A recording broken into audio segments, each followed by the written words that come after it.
শরিয়া আইন নিয়ে আমার এই এপিসোডটা আমার দর্শকদের একাংশের মধ্যে আগ্রহ তৈরি করছে।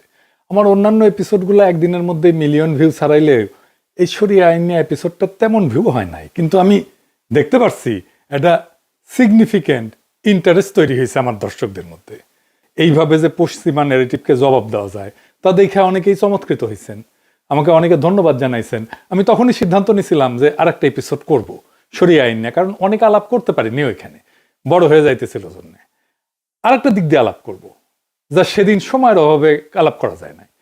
তো আমি কোনো জাজমেন্ট বা ভালো মন্দ বলবো না, আমি ব্যাখ্যা করার চেষ্টা করব যে কেন শরিয়া আইনের বিশেষ বৈশিষ্ট্যগুলো আছে। এই বিষয়টাকে আইনি চিন্তার প্যারাডাইম বলা যায়, প্যারাডাইমের আলাপ। শরিয়া আইনের প্যারাডাইম আর পশ্চিমা আইনের প্যারাডাইম আলাদা, দুই জগৎ, ভিন্ন জগৎ। তাই দুই আইনি কাঠামোর সরাসরি তুলনায় চলে না। প্যারাডাইম মানে কি?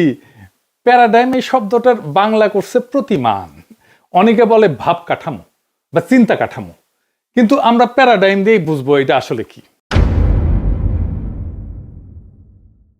প্যারাডাইম মানে হইল দুনিয়াকে বোঝার এক এক রকম চোখ।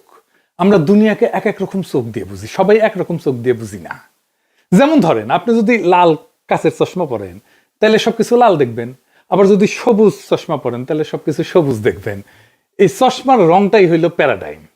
আপনি কি দিয়ে দেখতেছেন, কেমন করে দেখতেছেন। গবেষণাতেও প্যারাডাইম আছে। আপনি কোন চশমা ব্যবহার করে একটা সত্যকে খুঁজতে যাচ্ছেন, সত্যকে আবিষ্কার করতে যাচ্ছেন। পিএইচডি করতে হলে এটা পড়তে হয়, রিসার্চ মেথড। আপনাকে বলতে হয় আপনার রিসার্চ প্যারাডাইম কি। আমি রিসার্চ প্যারাডাইম নিয়ে আলাপ করতেছি না, চিন্তার প্যারাডাইম নিয়ে আলাপ করতেছি। আমি আমার মতো করে উদাহরণ দিই, কিছু মনে করবেন না। আমার উদাহরণগুলো তো সেই কিছু বের হয়, বুঝছাও তো। যেহেতু আমি ডাক্তার, এটা ডাক্তারি বিষয় দিয়েই দেই আর কি উদাহরণ। ধরেন গু গু গু গু গু হয় যে এটা গু। একজন ডাক্তার গু দেখে নাড়াচাড়া করে, মাইক্রোস্কোপের নিচে নিয়ে রোগ ধরার চেষ্টা করে। একজন সুইপার সে দেখে পরিষ্কার করার বিষয় হিসেবে গুকে। একজন পথচারী সে দেখে একটা নোংরা বস্তু, এটা এড়াই যেতে হবে, ঘেন্নার জিনিস। একজন কৃষক গুকে দেখে জৈব সারের উৎস হিসেবে, সে কিভাবে এটা থেকে সার বানানো যায় সেটা দেখবে। তো গু নিয়ে যে সবার প্রতিক্রিয়া সেটা কি এক? সবাই কি গুকে এক চোখে দেখে? না। সবার দেখাটাকে আলাদা, ভুল না। এটাই প্যারাডাইম। কারো দেখাই কিন্তু ভুল না, আলাদা। সত্য ঠিক এইরকম, তার অনেকগুলো দিক থাকে। আপনি গুকে একই সাথে সুইপারের দৃষ্টিতে, ডাক্তারের দৃষ্টিতে, কৃষকের দৃষ্টিতে, পথচারীর দৃষ্টিতে দেখতে পারবেন না। তো একটা গল্প আছে, মজার গল্প। তো এক লোক রাস্তা দিয়ে যাইতেছে, যে একটা রুটি পড়ে আছে, হাত দিয়ে দেখে নরম আর গরম, আর মুখে দিয়ে কয় ইয়াল্লা থু, কোন বেটা যে নেগে তুছে রুটিন নাকাল গু। তো আপনি সব চিন্তা কাঠামো একই সাথে ধারণ করতে গেলে গু মুখে যাবে। এই যে প্যারাডাইম বা চিন্তার কাঠামো বিজ্ঞানে কেমন সেটা একটু দেখি। আপনি যখন পিএইচডি করবেন আপনাকে বলতে হবে কোন প্যারাডাইমে আপনি গবেষণা করেছেন। আপনি পিএইচডি করছেন না এখন, বাট যাই হোক এক সময় তো করবেন নিশ্চয়ই। আসলে এই বিজ্ঞানের প্যারাডাইমটা দেখি। ওই গল্পটা জানেন তো, শহরের যখন আসিছি তা চাচার নামে একটা কেস দিয়ে যাই। তো প্যারাডাইমের আলাপ যখন আসলো, তো আসেন বিজ্ঞানের প্যারাডাইমের আলাপটা করে রাখি, সেটাও শিখে নি। তো আমি ডাক্তারি থেকে উদাহরণ দিই, বুঝাইতে সুবিধা হয় আমার ডাক্তারি থেকে উদাহরণ দিলে। ধরেন স্বাস্থ্য কাকে বলে? স্বাস্থ্য, হ্যাঁ, সুস্বাস্থ্য কারে কয়? মানে কখন বলা যাবে একজন মানুষ সুস্থ? রোগ নাই তাইলে কি সুস্থ মানুষ? না। বিশ্ব স্বাস্থ্য সংস্থা স্বাস্থ্যের একটা সংজ্ঞা দিছে, শুধু রোগ না থাকাই না, বরং শারীরিক, মানসিক এবং সামাজিক ভাবে ভালো অবস্থায় থাকা, এটাই স্বাস্থ্য। তাইলে এখন যদি আমি দেখতে চাই যে আপনার স্বাস্থ্য কেমন, সেটা কত ভাবে এক এক প্যারাডাইমের মানুষ কিভাবে দেখবে সেটা দেখি। কোনোটা কিন্তু ভুল না, সবই ঠিক। আসেন দেখি প্যারাডাইম দিয়ে কিভাবে স্বাস্থ্য দেখা যায় বিভিন্ন ভাবে। এটাই হইতেছে রিসার্চের প্যারাডাইম। বিভিন্ন দিক থেকে আমরা স্বাস্থ্যকে দেখব, একজনের স্বাস্থ্যকেই দেখব।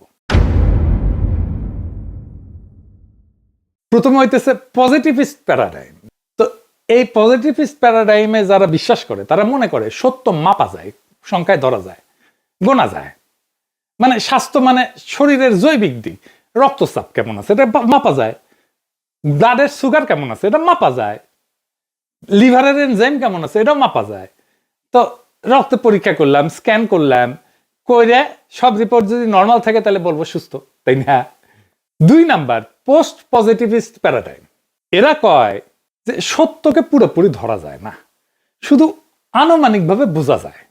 ধরেন বললে যে রিপোর্ট জরুরি, কিন্তু অনিশ্চয়তা আছে।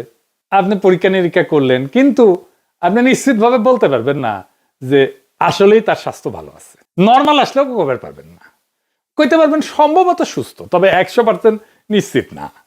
3 নাম্বার হইতেছে কনস্ট্রাকটিভ প্যারাডাইম, মানে সত্য একটা না, প্রত্যেকের নিজের অভিজ্ঞতা দিয়ে স্বাস্থ্যকে সংজ্ঞায়িত করে। যেমন ধরেন, স্বাস্থ্য শুধু রিপোর্টে নাই, মানুষ নিজে কেমন বোধ করতেছে, আপনার কি ভালো লাগিচ্ছে, শরীর ভালো আছে, ভালো লাগিচ্ছে, সুস্থ বোধ করছেন, কেমন অভিজ্ঞতা আপনার, সেটা গুরুত্বপূর্ণ।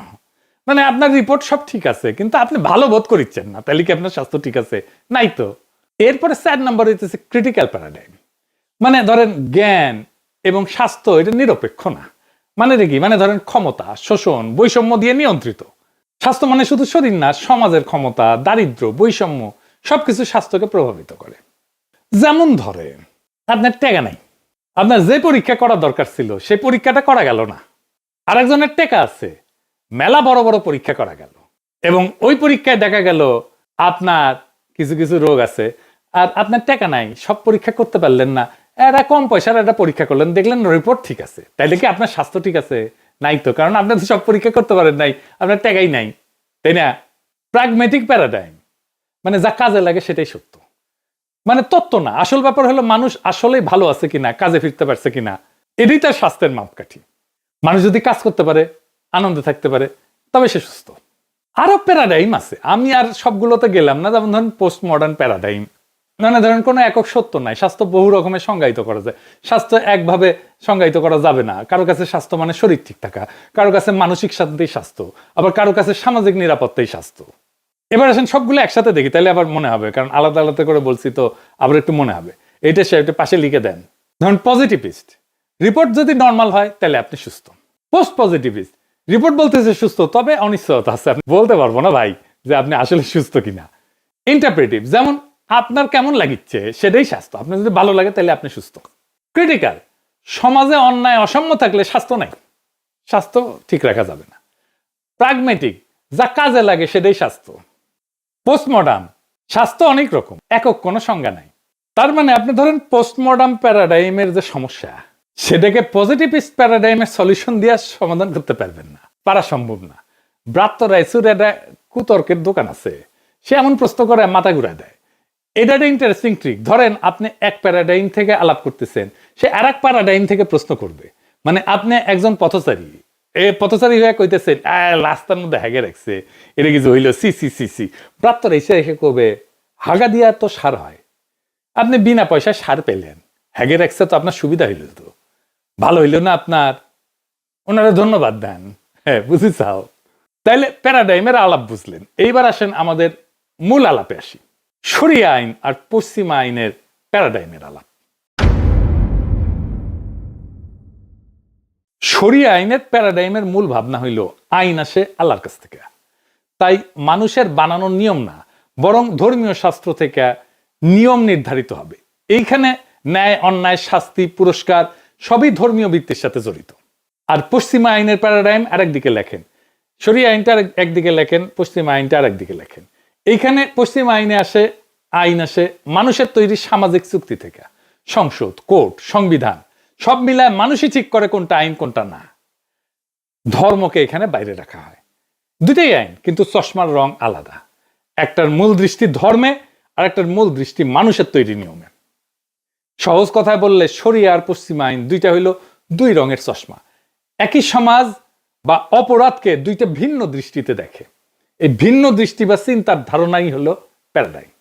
তখন শরিয়া আইনের শাস্তি নিয়ে নানা ধরনের সমালোচনা আছে, আলোচনা আছে। পশ্চিমারা মানে ধরেন বেত্রাঘাত, হাত কেটে নেওয়া, পাথর ছুঁড়ে মারা, আমি শাস্তির ধরন নিয়ে কথা বলবো না, বা ভ্যালু জাজমেন্ট করবো না, কোনটা ভালো কোনটা মন্দ এটা বলবো না, কিন্তু শাস্তি যে দর্শন, এটা ভিন্নতা আছে পশ্চিমা শাস্তি এবং শরিয়া শাস্তির। কি সেই তফাৎটা, আসেন এটা বুঝে দেখি। পশ্চিমা আইনে অপরাধীকে সমাজ থেকে বিচ্ছিন্ন করে কারাগারে রাখা হয়, শরিয়া আইনে কারাগারের ভূমিকা গৌণ। শুরুতে তো কারাগারের ধারণাই ছিল না, মূলত ধরেন নবী করিম সাল্লাল্লাহু আলাইহি ওয়াসাল্লামের সময় কারাগারই ছিল না, পরে হয়েছে কারাগার।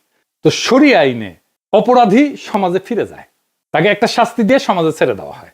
শরিয়া আইনের শাস্তির দর্শন হচ্ছে শাস্তি প্রতীকী এবং প্রকাশ্য। এটাকে বলা হয় ডেটারেন্স, মানে বাধা দিবে, অপরাধ ঘটাইতে বাধা দিবে। উদ্দেশ্য হলো সমাজকে সতর্ক করা, যাতে অন্যরা অপরাধ থেকে দূরে থাকে। শাস্তি ত্বরিত, চূড়ান্ত, দীর্ঘমেয়াদী কোনো বন্দিত্ব নাই। শাস্তি সম্পন্ন হইলে অপরাধীকে সমাজে ফেরায় দেওয়া হয়। ফলে সমাজ থেকে বিচ্ছিন্ন হয়ে স্থায়ী অপরাধী পরিচয় তৈরি হয় না। এখানে একটা সংশোধনের সুযোগ থাকে। কারাগার কেন্দ্রিক সিস্টেমে তিনটা জিনিস হয়, কিন্তু সবচেয়ে বেশি জোর দেওয়া হয় রিট্রিবিউশনে বা প্রতিশোধ বা ন্যায় বিচারের ভারসাম্য। অপরাধ করলে যোগ্য শাস্তি পেতে হবে। এখানে অপরাধীকে ভোগান্তি দেওয়া হয় যেন সমাজ মনে করে ন্যায় বিচার হয়েছে। রিহ্যাবিলিটেশন করা হয়, সংশোধন। আধুনিক কারাগারে প্রধান উদ্দেশ্য হচ্ছে অপরাধীকে শিক্ষা প্রশিক্ষণ দেওয়া, সংশোধন করা, শিক্ষা দেওয়া, চাকরির দক্ষতা শেখানো, কাউন্সেলিং ইত্যাদি।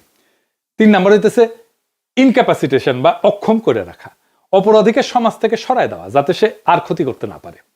এই জন্য দীর্ঘ কারাদণ্ড বা মৃত্যুদণ্ড এই উদ্দেশ্যে ব্যবহার করা হয়।